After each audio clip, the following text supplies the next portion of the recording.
Hi and welcome back to another video of jPlay. I am Marcus and today I will walk you through some actual rounds of Adventureland, a game by Harbor, and to my surprise this game box is not in yellow as you can see. I'm a huge fan of Harbor games myself, so really I'm playing with my 6-year-old quite a lot of those games like Monster, Animal on Animal, some of the pirate themes games, you name it. And so I'm really happy to do, let's say, a game for more grown-up audience within the board game world.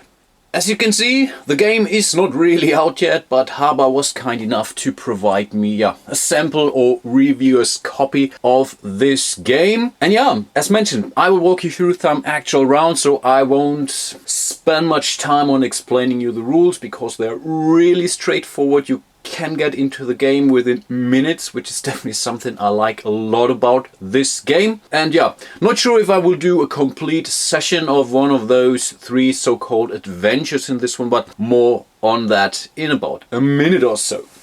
As you can see, I have more or less the German version of the game, at least you can tell from the cover, but the game is really pretty much language independent. So for once, Harbor already provided the English rules on their website. I think they're also linked through the BGG page, but really the game components themselves are really pretty much language independence, with one exception, and this is in respect to those adventure or scenario cards. And as you can see, they come with 4 languages already, so the English adventure cards are already in the game here, so I think that's definitely important to mention. And those adventures, I think I mentioned it, there are 3 in the box, and they're getting more challenging in respect to how you can gain your actual victory points in this game. So the first adventure, and I think this is what I will do, is called the Fellowship, and the aim of the game here is fight the 4 creatures and have as many companions accompany you on your adventure as possible. But again, I come to that in a second. This is the game setup for a 2-player game of Adventureland.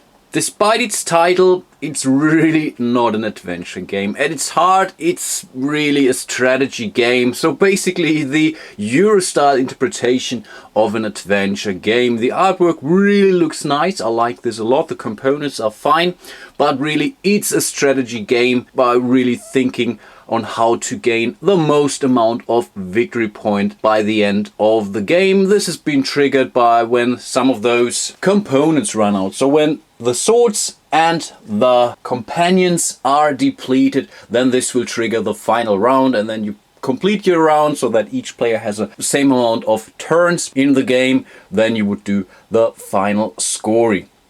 So in this scenario, let's put it that way, we have the orange player versus the green player, and I just said, okay, let's start with the orange player. It really doesn't matter if the orange is now in front of the green player, it's just for my visualization. All of the players start with 0 victory points, and I think there's no real way in this game how to really lose victory points you've already earned. But there is already, let's say, an exception in this first adventure, as the victory points are awarded immediately, and this is not the same for scenario or adventure 2 or 3, where you really do all your scorings basically secretly, and you always have to weigh if you want to sacrifice some of your potential victory points to gain more victory points or not. So, but again, this is the entry or introductory mission or adventure.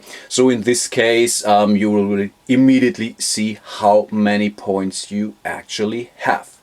As part of the setup, you are also supposed to reveal 8 of those terrain cards here. So you will, let's say, populate the board with some of those nice little tokens and companions here to get a basic idea on where to move your adventurers along the land here. Okay, so let's draw the first terrain card. And this card says to put a sword token face down on the coordinates D2. So let's do that now. So you just take the topmost of those sword tokens and place them here on D2. So right now, no one knows what value this sword symbol will show. Those numbers reach from 0 to 3, I believe. In this first scenario, they don't provide you any victory points, but they are still pretty much important to fight those 4 creatures, which I will show you, I think, anytime soon. Let's draw the next card, and yeah, we are lucky. We already drew our first 4 creatures, and so we take one and we put it here on I6. And again, they are being placed face up, so the heroes know what they would expect.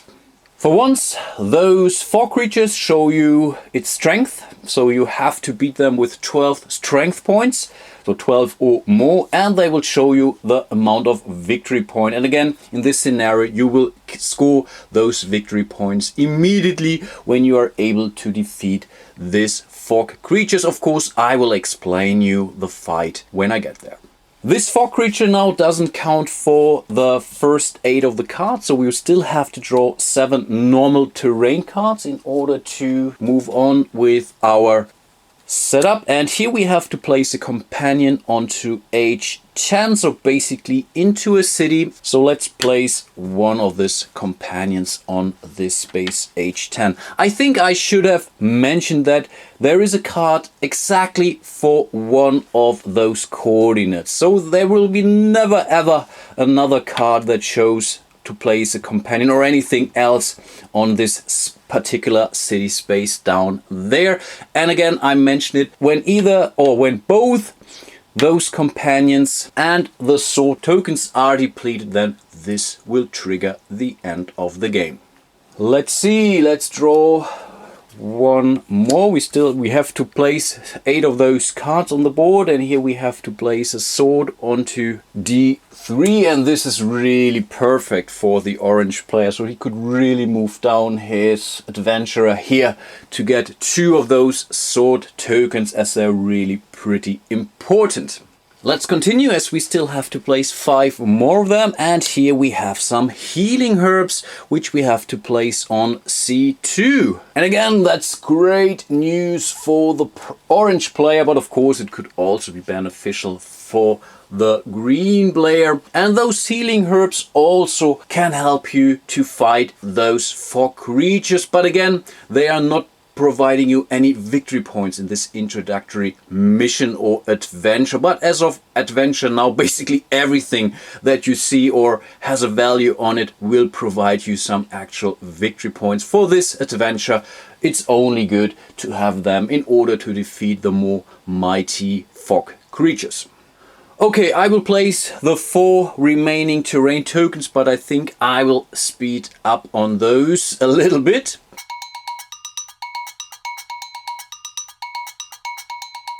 But now I stop, as I have just drawn our first gold piece, and they will provide another mechanic in this game. So first of all, we will have to place 1 gold token onto the river F8, which is basically here. And the next thing that we would have to do is to place the water sprite, so this blue fella here. So we will take him. When the first gold token is being placed, we would also just place the water sprite on the same gold. So he's just trying to get after, or maybe protecting, those gold tokens.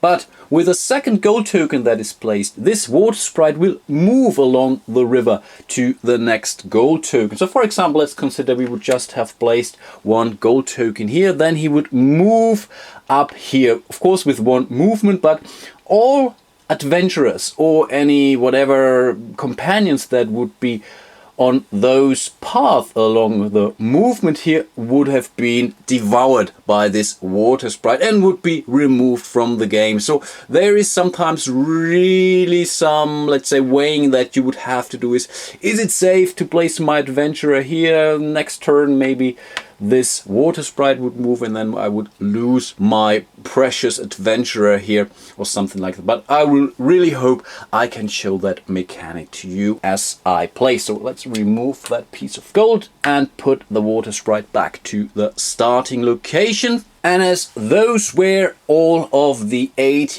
set up terrain cards, we are now good to go. And as I mentioned, orange will go fast in this scenario. Let's have one final look on the adventure or scenario card for this game.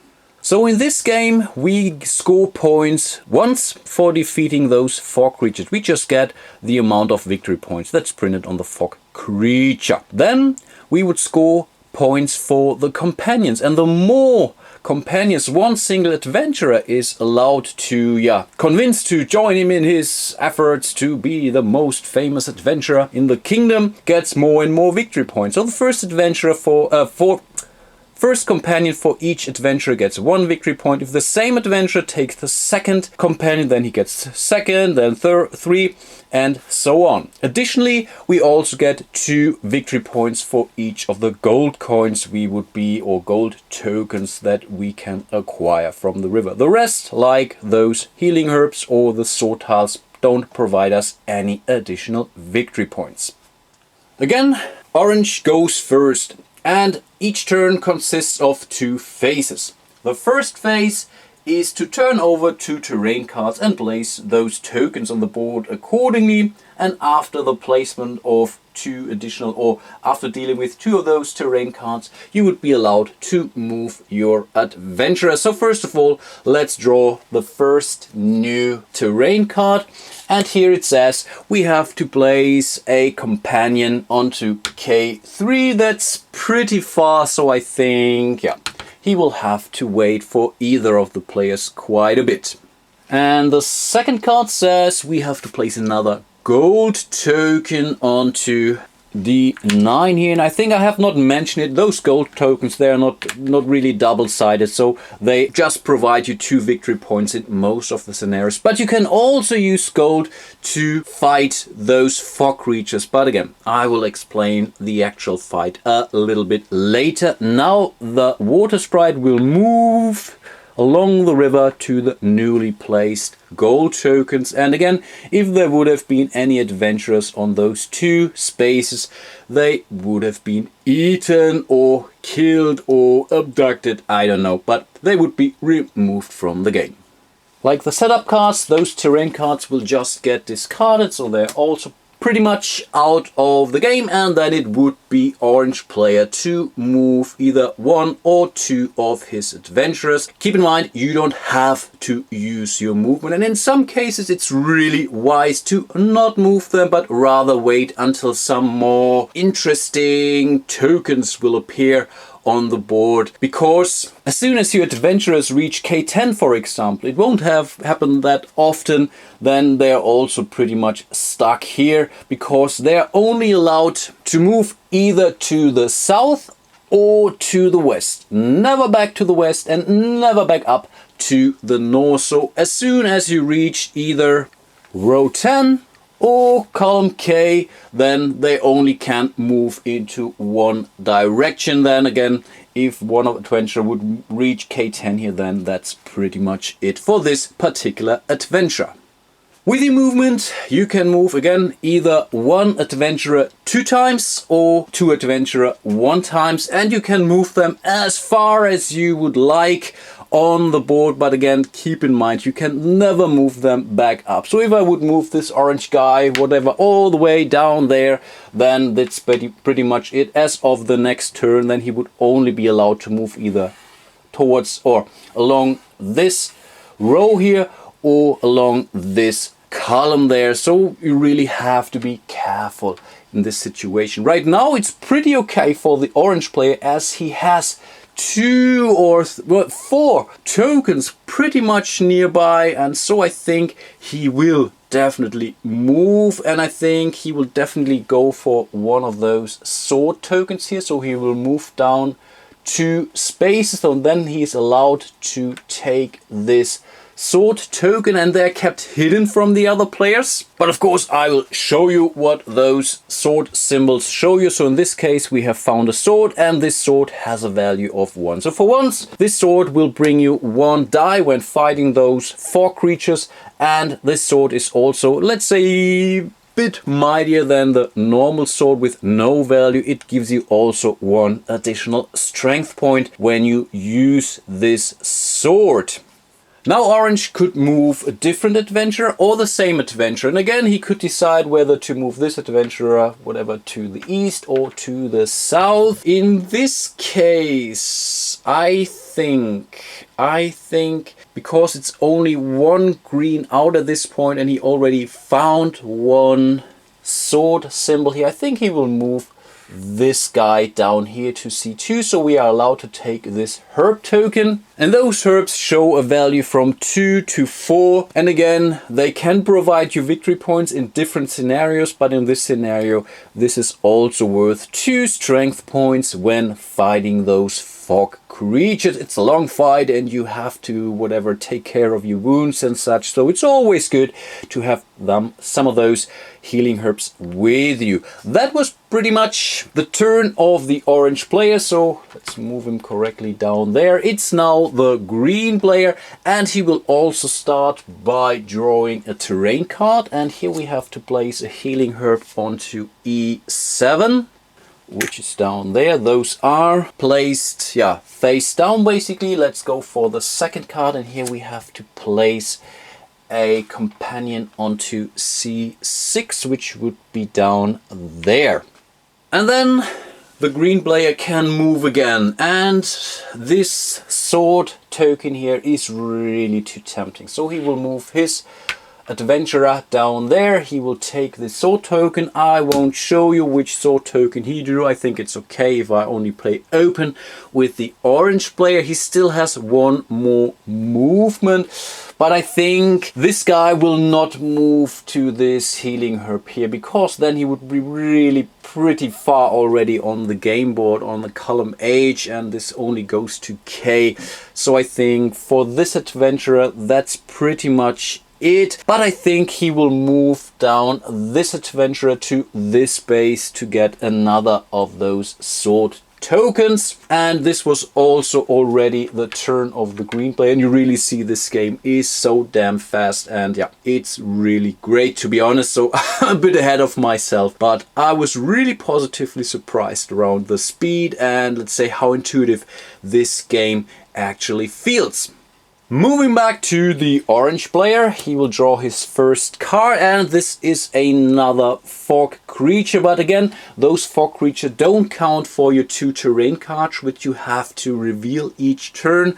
So in this case he still has to draw at least 2 more of those terrain cards, and this goes on. If the next card would also be a fog creature, he would continue to draw. But let's place the next fog creature onto K5, and here we have a fog creature that's worth 7 victory points, and that's always double. So the amount or the strength points is always the double of the victory points here. Though this is pretty powerful, but it also provides you a lot of victory points. So let's draw 2 more. Oh, and here we have another fog creature. This goes down here to E8. Yep, that's correct. Also a very mighty fog creature. Let's continue. Okay, here we have to place an actual terrain token. This goes onto H3. Okay, that's good that those 2 tokens are pretty much nearby, so it could be worth for any of those players to move their ASAP. And last but not least, in this case this is okay. We have to place another companion on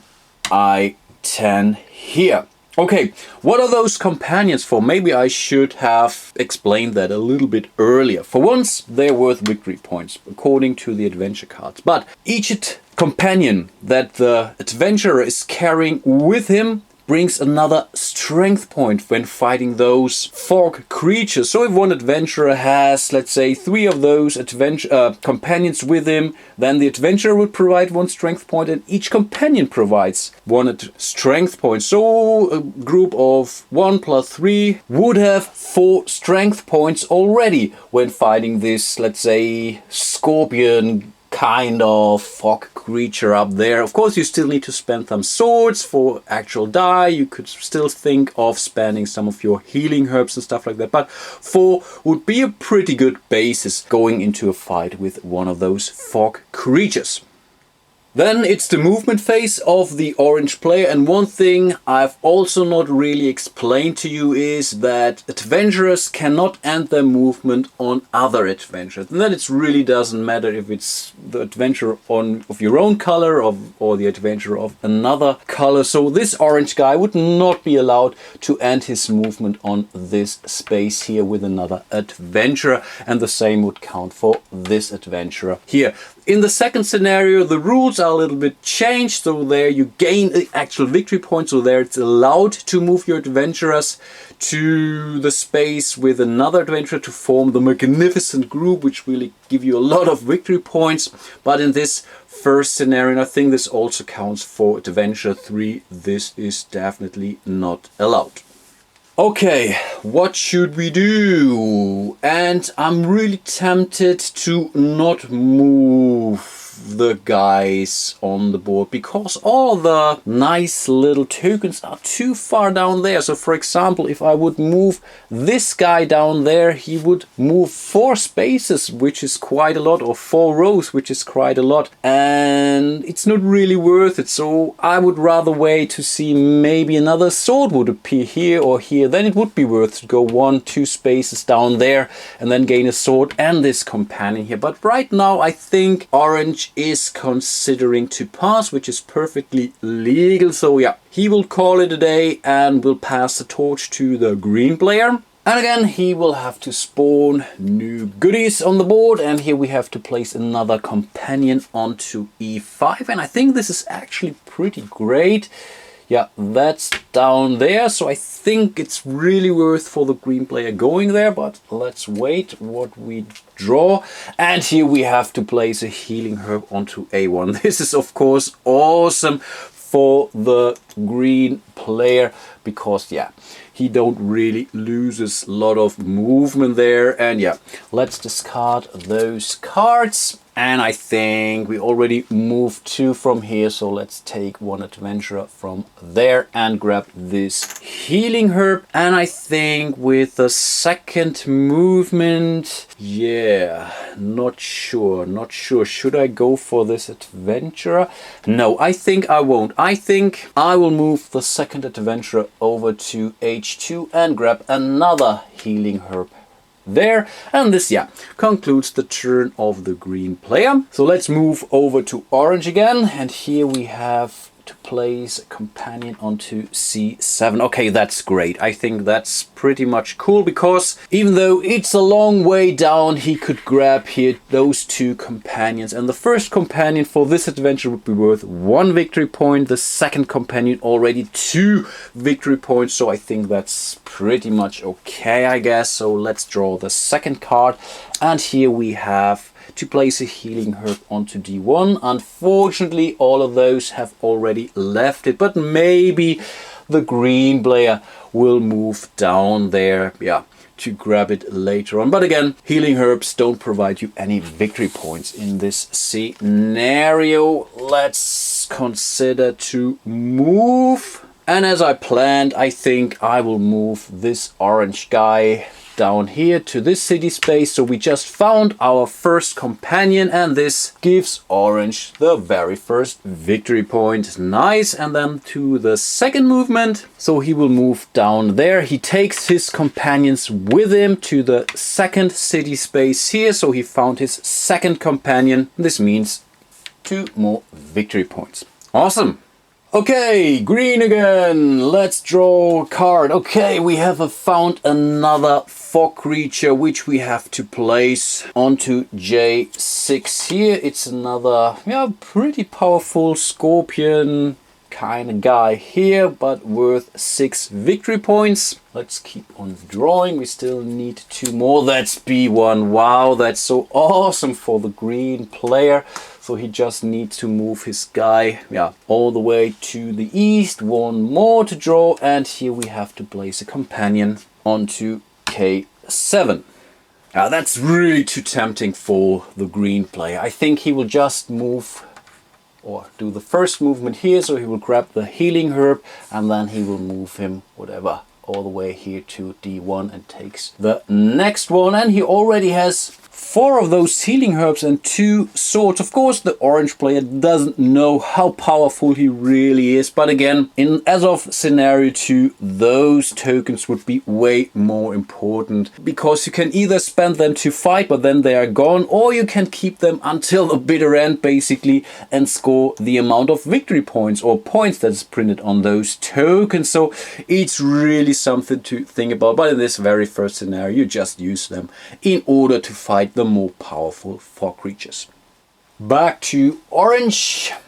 So we have a sword on C3. Yeah, I think that's pretty much okay for him. Yep, for sure. Second card is another fog creature on G9 here. Another, yeah, pretty powerful. There are also monsters that only have a strength of 8. So I'm really surprised only see those powerful ones. But we still have to draw one more card, and this is a sword on G3 here, and it's really a pity for the green player as he cannot move back here and pick up this sword here. And this is really where you have to think, how soon should I have to move? Maybe I should really wait until I get a nice combo and get the most out of my adventurers. And yeah, but in this case, this was pretty much tough luck. But it's the orange player's turn. He definitely wants to get some more swords, so he will move this guy here to the mountain space. So he takes this sword, and you can see that this sword doesn't carry any number. It's still worth 1 die when spending this sword, but it doesn't provide you any additional bonus on your strength value. And if you would play in another scenario, it would also bring you any additional victory point, but it's okay as it's still a die. I think with a second movement, that's really tough now. No, let's do that. I think with a second movement, he will move his complete group here to this healing herb. And this, oh wow, it's worth 4 strength points. That's awesome. And I'm really thinking of trying to take out this fog creature anytime soon. Right now we already have 3 strength points with us, so that's pretty okay. Maybe we get 1 more sword or 1 more healing herb before we try to take out this mighty monster there. Okay, green.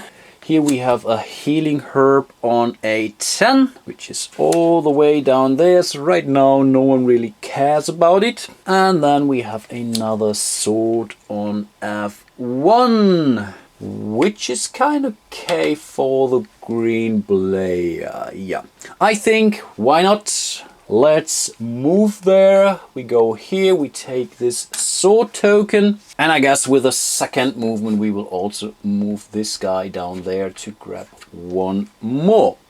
Back to orange. Okay, here we have to place a sword on F3. And I think that's cool. Yeah, I think that's pretty cool. So this sword goes there. And let's draw the next card. That's a healing herb on C1. That's also great. C1, as this adventure could really go there. I think it would be worth to send this adventurer onto this spot, because I really want to take out that monster as soon as possible. Should I go there now or later? That's now tough to decide. I think I will rather move this guy here to this space to take this sword token. And again, this is an empty sword token. Again, it's worth 1 of those dice. So basically worth 1 to 6 points, which is kind of okay. And I guess with the second movement, yeah, why not? Let's grab another sword token. And this sword is worth 2 additional strength point, and this is of course pretty nice. Let's keep it. Then it's green again. Let's draw a card. Oh, here we see another of those fog creatures. This goes down there, and it has a strength of 10 only, so they're getting a little easier to beat, it seems. But we still have to draw 2 more cards. And here we see another go token on I5 here. So the water sprite will move along the river to the newly found gold token. Let's draw 1 more card, at least minimum one more card. No, one card it is, and it's another sword token on C5, which is close to the city space down there. This nice token here is definitely too tempting for green, so he will go there and grab it accordingly, and I think now he will pass. All the other tokens are too far for his taste. Maybe he could go for this sword token. No, not yet. So I think he will pass, so he will not use his second movement. And though it's orange again, let's draw a card. That's another companion on J10 down there. Second one is, oh, another fog creature on I7, not the CPU. That's pretty much here. Here we have a pretty light one with a strength of only 8 and worth 4 victory points. Yeah, that's the case. So let's draw one more, or at least one more. That's a B5. Okay, that's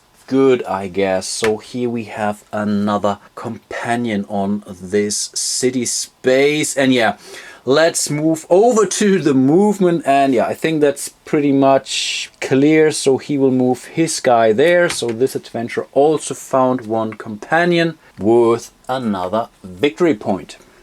And in order to show you a fight against the fog creatures, normally I would rather wait maybe one more round, but let's do this. So this group of adventurer will move down to this space, and it has to be mentioned that you're not allowed to move over a fog creature or over the water sprite. You really have to end your movement. You can pass over all other components, over sword tokens, healing herbs, or other adventurers, companions, whatnot, but not over those fog creatures or water sprites. And now the fight would actually trigger. Again, we have to beat 14 strength points. We already brought 3 with us. Now it's time to decide how many sword tokens we would spend. And again, for each sword token up to 3, we gain 1 die. And as those are really not that strong, I think why not spend all of those 3 sword tokens? We have to beat 14. That's definitely something.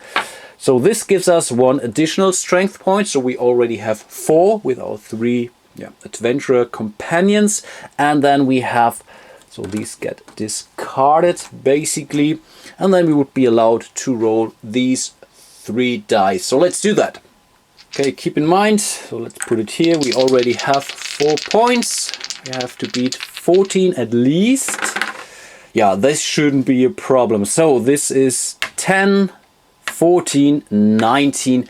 Definitely way enough to beat this fog creature. Again, these tokens will get removed. We are allowed to keep this fog creature, but in this scenario we score the points right away, which means orange already has earned 11 victory points. But of course he also lost a lot of those sword tokens. If he would have rolled lower, whatever, not reaching the full 14, then he would be allowed to spend those healing herbs. So let's just assume he would just have rolled whatever, or would have rolled high enough to reach 12, for example. Then he would be able to give away this healing herb. This gives him 2 additional strength points, and then he would be able to defeat this creature. It's pretty much the same for those gold tokens. For one, it's worth 1 additional strength point when you spend it, or you can decide to spend 1 piece of gold to re-roll 1 of your dice, which could also be beneficial, though that's really something you have to consider. And again, in this scenario, it really doesn't matter how many of those tokens you keep, because you score them right away. So even though if I would spend this gold token, it scored me normally 2 victory points, I would still be allowed to spend it, and I would not lose the victory points I earned for that. But of course, this player doesn't have any of those gold tokens. So this was a great move for the orange player, but still, let's continue with green. And here we have to place another adventurer or companion here to B2. Second card is another companion on d10 down there. Right now it's really not interesting for green to move there. Of course, maybe he could move from here to there.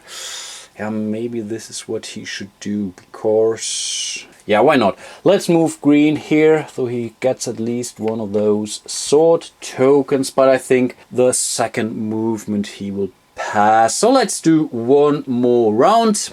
So orange goes first again. So here we see another sword on d4, which is nearby. And the second card is another gold token on h5. So this guy moves here. Even though this space contains both river and some kind of a, let's say, normal terrain tile, it's considered to be the river. So whenever this guy moves to this coordinate, then yeah, the adventurer on this space would have to be removed from the game.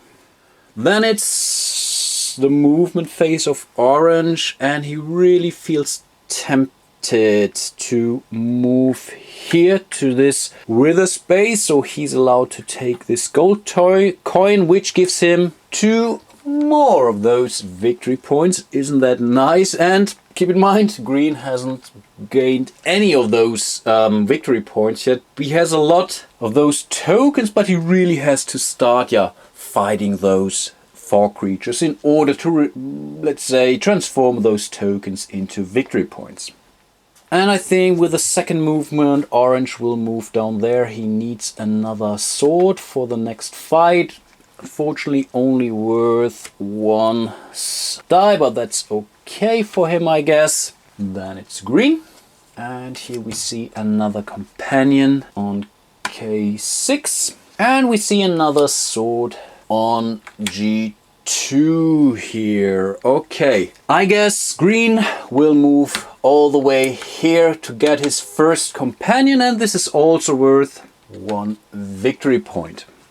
And I guess with his second movement he will move his little group here to this 4 creature. He provides 2 of those strength points already. He still needs 12 more basically. So I think he will also spend 3 sword tokens. This brings additional power of 1. So this is now 3, and we see 3 of those dice, which we would roll now, and we are looking for at least 11. That's 10 and 11. Wow, that's just enough to beat the hell out of this poor little fog creature here, but that's okay for him. So he just scored 1, 2, 3, 4, 5, 6, 7 more victory points. And at least he's coming closer to the orange player. I'm really into it, so I think I will do one, maybe last round for this walkthrough. So let's see. It's green, orange. He has to place another sword onto I2, which is here, and another one on E4, which is kind of nice for this guy. So he could move here and grab this at companion possibly. So that's really tempting for him. But I guess he will rather move here with his orange dude. He will be allowed to take this sword. That's a 1. That's okay. And now I think he will move this adventure group down here to this a little bit weaker fog creature. And again, he has to beat, or not again, he has to beat 10 points. He brings 3 points, so he's looking for 7 more. So I think he will only spend those 2 swords. So he has now 4 with this sword, but he only gets 2 dice, and you cannot spend any additional swords afterwards. So if this is something you really have to decide before you roll, and then you have to live with the result basically. So let's just roll those 2 dice and hope for a good result. Again, we are looking for a 6 now, right? That's a 7, definitely good enough. Those 2 swords will be removed, but the orange player just scored another 1, 2, 3, 4, 5 points. Nice. Then it's green again. Here we see another healing herb on A4. Wow, that's pretty cool, I guess. But before he moves there, I think he will move this adventure group down here to K6. So he found his second companion, and this gives him 1, 2 more points. And with a second move, he will move down there to K7. So he found his third companion now. So he just made 1, 2, 3 more points. And this is really an awesome move. And in this adventure, it's really up to moving those adventure groups, let's say, or get them as big as possible to score the most amount of victory points. So I think green would now wait until some of those adventurers will be spawned here, so then he could move there. So if he would be able to take all those 3 adventures that will show up sooner or later, then he would gain 4 points, 5 points and 6 points. And this is really a big deal in this game, as you can easily see now. But I just noticed I forgot the second card, and this is C9, so it's not really game changing for the turn of the green player, as we have to place the companion all the way down there. And he really doesn't care about this city. This one is important one for him, but it's pretty much the same for the orange player. You can see that here. Orange can also go here, here and here, so it's 3, 4 and 5 points. And then whoever gets this adventurer gets the final, either 5, 6 or 7 points. And this is really a big deal in this game. And I think I will end my little walkthrough of Adventureland here. I might consider doing a full playthrough at a later point in time, maybe with one of those 2 more advanced scenarios, so adventure 2 or 3. But the idea of this walkthrough was to give you an idea about the, let's say, underlying core mechanics of this game, maybe also trying to tell you how deep this game can actually be, so how well you have to think ahead on when to move your adventurer. Should I wait one more turn? Maybe the next cool thing might pop up on the board or not, or maybe someone could take the cool little fog creature there. So again, this is worth 6 victory points. Should I go there as soon as possible? And all the thoughts like that. Of course, it's not really an adventure game in the Ameritrash kind of way, but I think the overall, let's say, theme really fits nice into the gameplay here. And as I mentioned, you get into the rules really, really fast and quick. And still, the game allows a lot of depth in order to plan your movement accordingly. I really hope that this little walkthrough helps you to get behind the game, and that you maybe also enjoy the game as much as I do. I really do. And yeah, I really hope to see you soon in one of my next videos. And as usual, until then, bye bye.